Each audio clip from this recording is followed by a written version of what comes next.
U.S. sanctions against North Korea targeting two people the Treasury Department calls key leaders of Kim Jong-un's ballistic missile program, as Russia offers to mediate negotiations with the U.S., while some see any talks as a stalling tactic by the North. They'll essentially go back to the negotiating table, but we've seen time after time again from the 1990s under Clinton to, I was very close to the six-party talks under Bush from when I served with the vice president, to they essentially use those talks to buy time to continue to develop their program both on the nuclear side and on the ballistic missile side, and have just marched forward to having a fully operational program that can attack anywhere in the world. Meantime, we are learning there could be new evidence that the rogue nation is planning to use biological weapons. Joining me now, Lanny Chen, Hoover Fellow and former policy director for the Mitt Romney campaign. Thanks, Lanny, for being here. Some pretty disturbing news out of North Korea, and it's never good out of that country, but the possibility that they've been working on anthrax and testing missiles with anthrax warheads?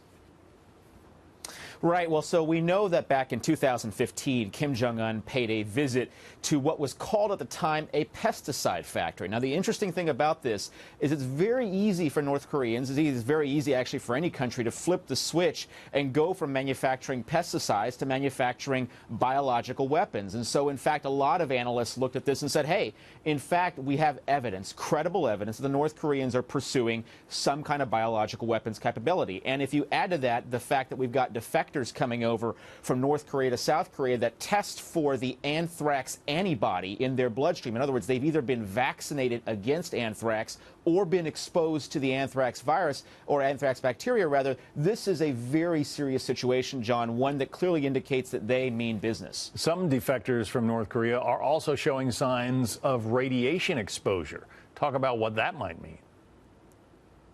Well, it can mean any number of different things. Of course, it's a little bit inconclusive. It could be the case that they've had exposure to bad air. It could just be manufacturing side effects. Of course, it could also be side effects from exposure to nuclear testing. And so we really don't know exactly what's going on. We do know the North Koreans are committed to having a nuclear program. We know that they're committed to disrupting the peaceful relationships between countries in East Asia. And so they remain probably one of our most significant, if not the most significant, foreign policy threat we face at this point. I want to take a graphic look at what the North Koreans have been doing in terms of missile launches. In 2012, they launched 4 missiles. 2013, 8, then 18 in 14 and 15, 16 in 2016, and this year so far, 24 missile launches by the North Korean regime. What does that say to you? Well, it says to me that they want the world to take notice. They want the world to accept the fact in some ways that they have a nuclear capability, that they have the capability to deliver warheads that could damage foreign countries, whether it's Japan or the United States or even our partners in South Korea, and that they're able to do that with relative ease. And so they want the world to see that.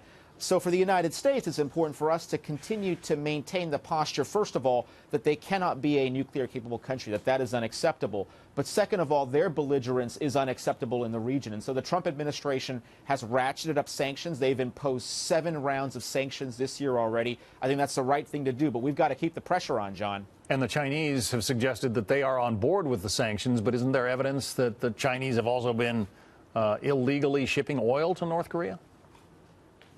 Yeah, that's right. Look, the Chinese have been bad actors on this for a while. They've been saying one thing and doing another. So it's important that we get the Chinese to work with us. I know President Trump in his meetings with President Xi of China has emphasized the importance of the Chinese coming along with us to contain North Korea.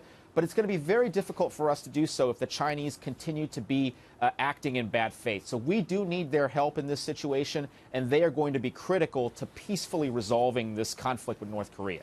Lanny Chen. Lanny, thanks for your insights.